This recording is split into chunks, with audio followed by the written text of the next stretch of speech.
Hello. When Master Dooku joined the dark side, he pledged himself to Darth Sidious. So, what if Dooku killed Sidious after killing Yaddle? Would Dooku be able to build a sustainable system to counter that of the Republic? Without Palpatine, would he still see a need for the Jedi, the Republic, or the clones? Special thanks to Artsabers for sponsoring our 75,000 subscriber lightsaber giveaway. All the details are in the pinned comment down below. Our story begins in Palpatine's secret lair on the far side of the Coruscant industrial sector. Dooku looked down at Yaddle. She lay at his mercy, looking up, almost asking and pleading for anything but not saying a word, trying to understand what this piece that Dooku wanted was. As Dooku held his lightsaber, he looked down with pity in his own sick, twisted way, telling Yaddle that his only wish was to bring peace and order to the galaxy. Dooku scowled to Yaddle's response, asking how many had to suffer for what he called order. The new apprentice to Darth Sidious gripped his lightsaber a little tighter and told Yaddle under his breath that he would help give her the peace that she was looking for. In a short moment, her life was extinguished, and Dooku held his lightsaber in a dormant state. His new master walked up to him and congratulated him, welcoming him as Lord Tyrannus. Dooku's mind went blank. Killing Yaddle didn't have the same effect on him, but what was worth serving a master who didn't take his care into concern? Qui-Gon was dead because of Maul, and Maul was dead because of Kenobi. Not for nothing, but a young student of Qui-Gon's would likely be a better aid to Dooku than to be with someone like Sidious. Obi-Wan was still young, and Skywalker younger. If he could twist their fates with his hands, perhaps. Dooku stopped his train of thought and turned to face Sidious. His blue lightsaber shined through the darkness of the room. Sidious had not a thought of caution, nor a feeling of regret in his choice. A student who had no issue disposing of a master on the High Council, that was talent. Not to mention, Yaddle wasn't just any Jedi, she was the same species as Master Yoda,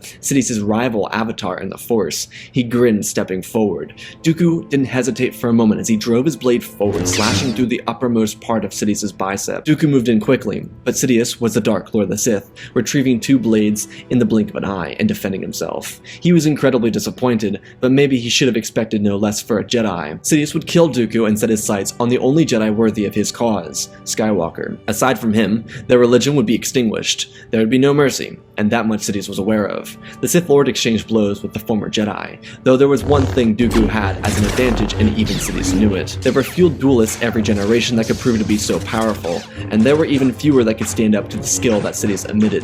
However, there was always someone better, someone with the talent for the blade, someone intangible to even the most powerful beings in the Force. Dooku was one of them. The two of them swung and clashed, swinging their blades under and over each other. On top of the skill that Dooku possessed, there was more. Sidious was already at a disadvantage of his arm having been sliced, and while he could use it to display the dark side of the Force and fuel his anger even more, it wouldn't be that simple considering it was across his dominant arm, leaving him to pick up the slack with his lesser dominant.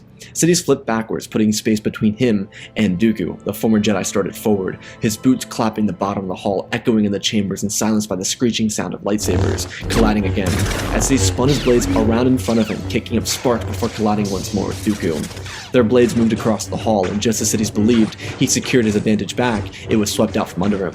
Dooku's blade jabbed into his abdomen, and the former Jedi saw the Sith Lord stagger, and then he pressed an unrelenting assault. It's something that Yoda always discouraged. However, it never failed him against any opponent other than Yoda. There was only one Jedi to best Yoda in a spar, and it wasn't Dooku. It didn't matter. Sidious wasn't Yoda, and Sidious didn't train Dooku. He had his full advantage, shoving one of Sidious's blades away from his hands. The best part came next. Dooku removed Palpatine's hands and slashed across his chest. Sidious fell to his knees and looked at the blue blade that sat in front of his robes. Next to Dooku's boots, he could see his hands, no longer attached to him. Dooku grinned, and without saying a word to Sidious, he shoved his lightsaber forward and the weapon lodged itself in Palpatine's throat before he removed it and watched the Sith Lord lay on the ground, suffocating for the last taste of oh so precious air. When Sidious was gone, Dooku vanished. He knew what came next, but for him, he had many choices to make regarding his rebellion, if that was even the proper name for what he was about to build. Dooku properly assumed that the Republic would deteriorate for a couple of weeks over the loss of its new and eager Chancellor. Though it wouldn't really matter, the Republic would just thrust another individual into power, the man who ran against Palpatine. His name was Senator Bail Antilles from the Alderaan delegation. It was a simple choice, and Palpatine had only etched him out with his superior dialect and great manipulation.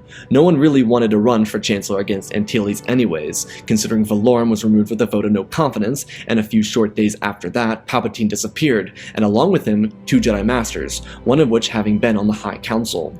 Though it was never disclosed that Yaddle stepped down from the Council, issues immediately began to arise from this as people from the Republic attributed the disappearance of the other Jedi as correlated to the loss of Palpatine. However, that would become steadily disproved over the coming weeks when Dooku resurfaced on his home world, taking the mantle of his family name as the Count of Sereno. This left the disappearance of Yaddle and Palpatine as a continuous mystery that wouldn't become solved. Just as Dooku predicted, the Republic would fall desperately into even more corruption, especially with a man like Antilles at the helm. Coming from Alderaan, a core world, he was unlikely to change his ways. He would find himself clinging to the upper-class nobility of the core and even begin to receive support for the Mid-Rim. His elitist ways only continued to assist Dooku with his own plans. While Dooku had gone back to Sereno and recaptured his family's wealth, there was much more to his side of the story than initially led on. Before he even returned to his own world, he made the sacrifice of Sidious unnecessary as he attended a meeting on Kamino, where the Kaminoans were requesting a gene donor for the clone trooper, but Dooku informed them that due to complications that there would be no need for a clone army of such magnitude. He dismissed them and returned to his own castle. Instead of Castle Sereno, he began to reach out to planets around the galaxy. He already had a great baseline of inspiration for what he wanted to accomplish. All he needed to do is look at the young and vibrant leader of Mandalore. Not more than 10 years before, Mandalore was stricken with the Civil War. She was only 17 or 18 at the time. In the same time since the Civil War, she rebuilt all of her cities, her people, and Mandalore on the galactic stage. There was still a lot of recovery that had to be made on Mandalore, and especially with its population cut in half by the Civil War, but Duchess Satine managed to make Mandalore a respectable planet and an ally in such a short period of time to other planets around the galaxy.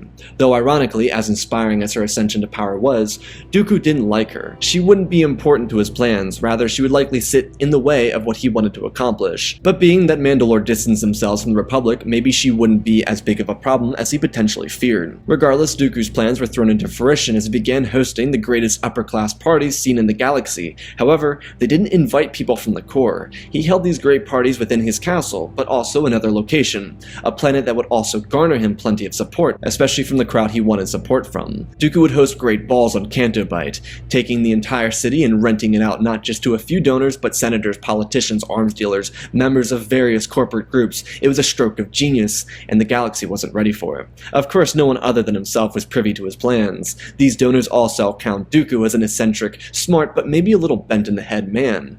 All of these played into his brilliance, though. He had the wit and charm that people cannot deny. It's something Yoda wanted out of him. On the surface, Dooku was collected enough to be the Count with billions of credits and many friends, but below the surface, he didn't have many friends, and he spent his time frolicking in the forest, testing out the boundaries of the powers he never had as a Jedi. As he did, he realized the potential of the dark side and what it had, but he didn't just instinctually become a Sith. He'd long since renounced the name of Lord Tyrannus. It was cool and all, but not fitting for a man who would rid the galaxy of corruption. His belief was that the core was leaving the galaxy to fail, and on some of these core worlds, they had issues of starvation and famine, and yet those in the cities never regarded them as citizens, just second-tier animals and whatever species they were. It was a hellish galaxy, and corruption fed on it, while the corrupt grew from it. Their power shined more and more, and their constituents suffered. Dooku could see it all, and as he did, he moved to some of Sidious's former allies, one of them being the Trade Federation. He was fully aware that they'd be a useful ally, especially Nute Gunray was without the protection of Palpatine, sentenced to life in prison. Dooku didn't have any care for retrieving Gunray. His only interest was in Gunray's allies, being that they were the ones in charge of the Trade Federation without him there. Dooku's alliances stretched out across the corporate alliance.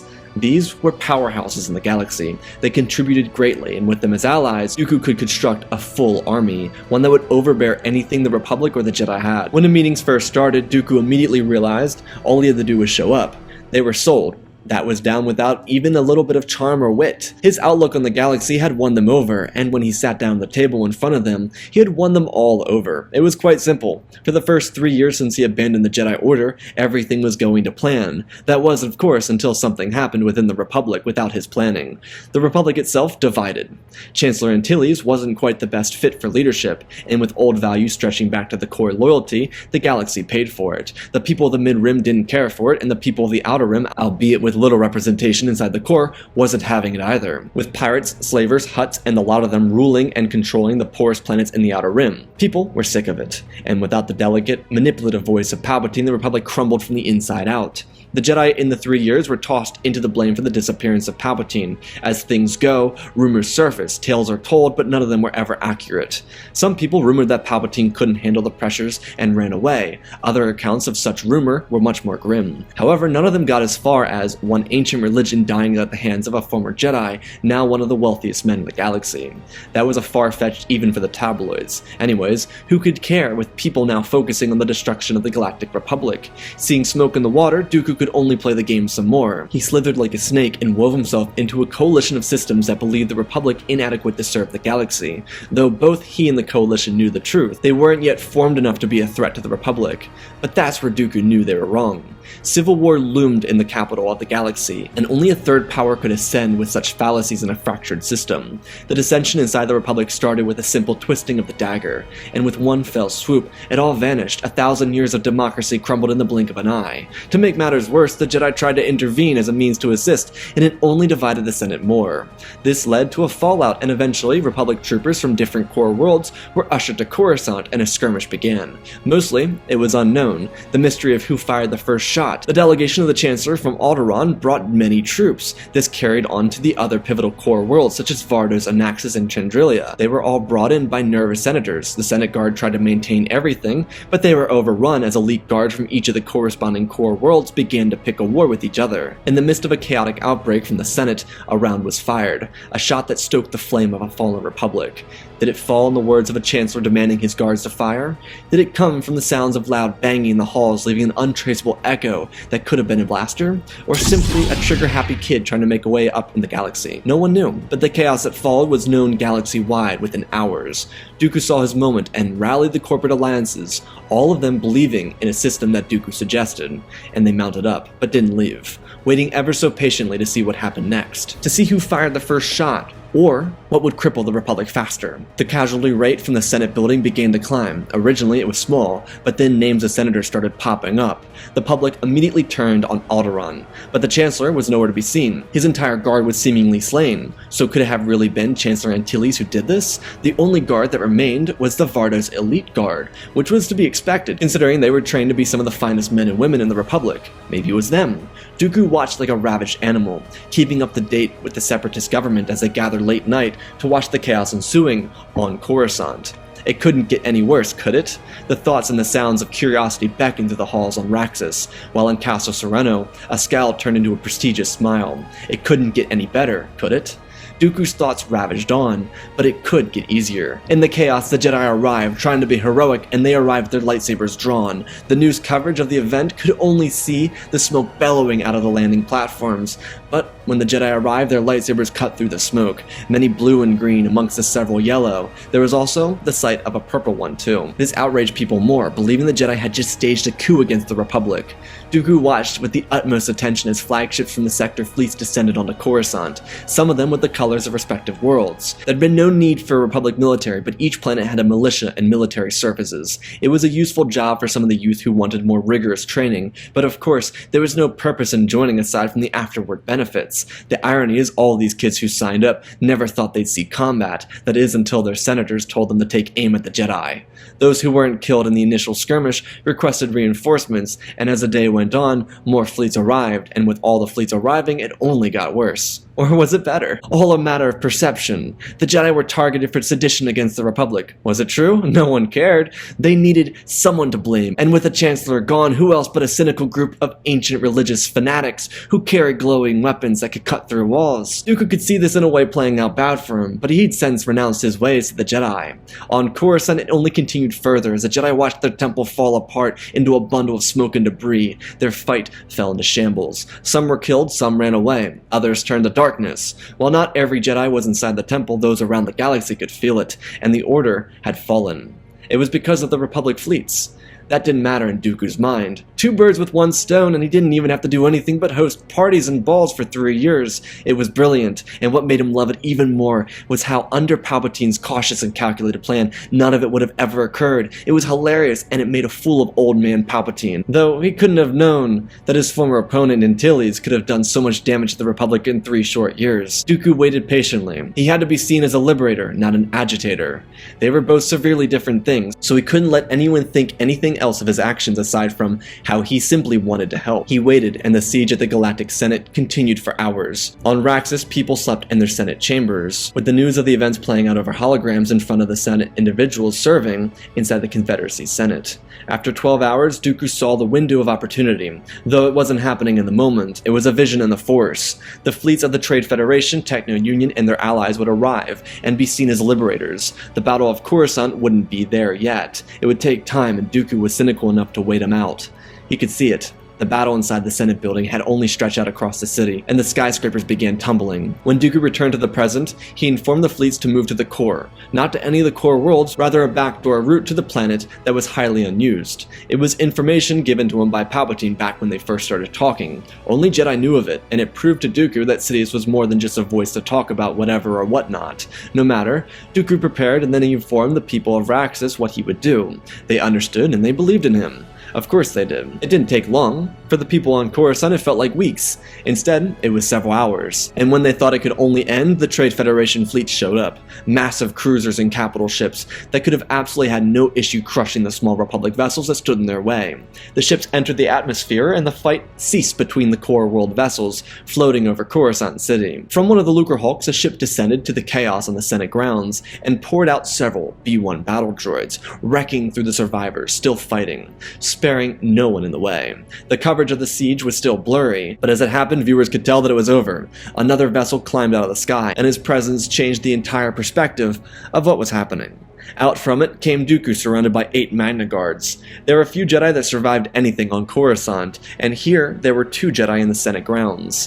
One of them was a Master of the Order, Mace Windu, and the final one was a Jedi Knight. Dooku stepped out and told Windu that they need not be adversaries. They could start anew. They would be able to reform the fallen Republic into something greater. Windu grabbed his lightsaber from his belt and ignited it.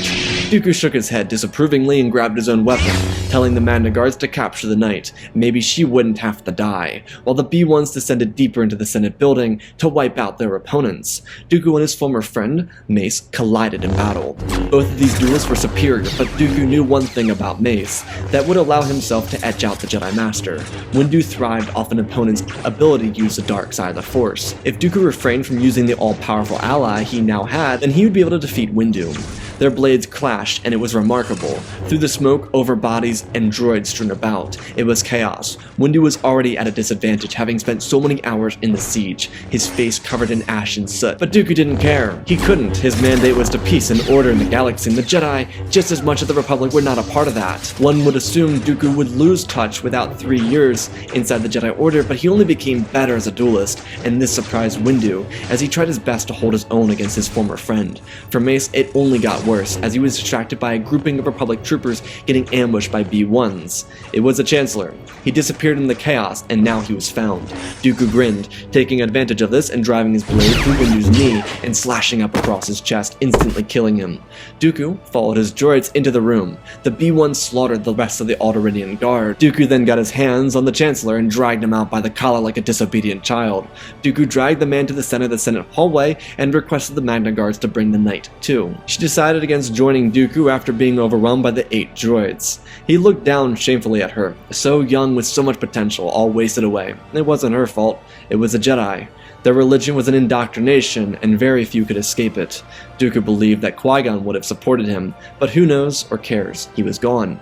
A camera droid popped down in front of him. Behind him in the foreground, you could see the day's slaughter. Viewers all around the galaxy who had their eyes peeled to the screen for so many hours just watched.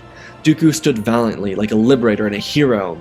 He looked at the camera and then turned around, scanning the dead bodies and finding the one with his former friend. What a shame. He turned back and held his blade. His face turned from heroic to haunted. He told the galaxy that this was the cost of the Republic and the cost of the Jedi. Dead people strewn about, famine and suffering. And the core had a grip on the galaxy, and that grip sustained nothing but failure. It was time to stop trusting the Republic and its senators. Dooku raised his hand and ignited his weapon, turning his eyes and eyes alone to the camera without even flinching his chin. He told the camera that he was no Jedi. He was only a liberator. Dooku slammed his blade down on the Chancellor's back and looked into the camera and said, "So dies the Republic."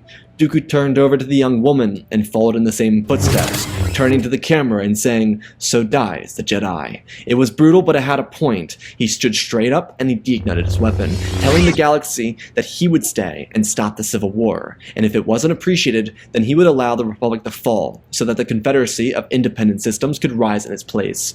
It was all dependent on how the people of the Republic reacted. In the coming months, the Confederacy would garner support from the Outer and Mid-Rim, and it would be more than what the core could stand against. Many of the elites in the core didn't like this. They profited highly off the corruption, and now they were going to lose everything. This, of course, could only lead their greed to one solution: to throw their people, to throw the poor and unhealthy into a conflict with a force that could cause mass extinction on every planet across the galaxy. And so swiftly the Republic challenged the Confederacy, and even quicker than they could raise the call of a songbird, the poison corrupted the very little that remained, and they crumbled. People wouldn't speak of it, because it was so heinous. Of course, Dooku relished in it. But for everyone else, it was atrocious. Millions of core world citizens died for the cost of a shiny pendant of the Republic credit, and nothing to show for it, aside from torn apart families eaten away from an unfair draft that targeted boys and girls alike, setting them to fight for armies that could not logistically stand up to the Confederacy. The CIS opened its doors to politicians after the war was over. Not many would talk about it, and the tragedy of those sacrificed would be lost to time, just like the Sith and the Jedi, just like Palpatine and Antilles. Instead, the Confederacy, ironically, fed greed to the corporate alliance. But this would all be done without the corporate alliances remotely touching the politics of the Confederacy. There would be a fresh start. Dooku would lead it for a year, simply to give inspiration for the role that a successor would fill. A role that a singular individual could hold for 1 year, and could only run for once.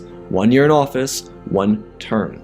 It removed bias and it encouraged structure. Dooku would see it through to the end of his life, yet the mystery would continue if the snake would sing or the songbird would poison. The great disappearance of the Republic could only shine hope for what hadn't been seen in generations, a new form of government, for a galaxy to recover or falter. And that, ladies and gentlemen, is our story. Again, special thanks to Galvin Gaming, Tristan, Darth Revan, Pimpetti Bane, The Last Jedi, Apollo, Jedi Sloth, Mad Medic Studios, Anakin 003, Lemon Knight, Rex the Wolf, Flan Van Cease, Jack Miller, The Man with 3 First Names, Dark Saint 46, and Lord Deadwing for supporting the channel. Smash that like button. Let's have a quick talk about our story. This was one of the more fun stories. I'm gonna be honest, I just read The Ballad of Songbirds and Snakes, the Hunger Games book. If you're not seeing the references, now you know. This was fun. So, for guys that don't know, that Hunger Games book is about Snow, the president from the Hunger Games series, and I kind of put a little bit of that into Dooku, but I wanted to have more fun with the political side of the story, and have more fun with, like, the fall of the Republic. I kind of wanted, so we did a story about Dooku last week, and it wasn't necessarily planned to do a video on Dooku this week, but also I didn't want to do the same story. A copy-paste story is not a good story, and you guys don't want that because you already saw that, so why don't we do something different? Why don't we let the Republic crumble by itself? You know, Sidious is out of the picture. What if the Republic was already going to crumble, so let it crumble even more by itself. Let Dooku have all the plans in place, but not actually be able to contribute to it. So that was a fun part. Obviously, this was a lot of fun. I had a lot of fun with this. I read the entire Ballad of Songbirds and Snakes in like a day. I read it in like 12 hours, and so I'm a little bit like fascinated with the whole thing right now. So there's probably going to be elements of that in the stories, but I think having read that book, it makes me into a better writer. So joy. I hope you all enjoyed though. Anyways, I love you all. Spread the love, and always remember, my friends, may the Force be with you.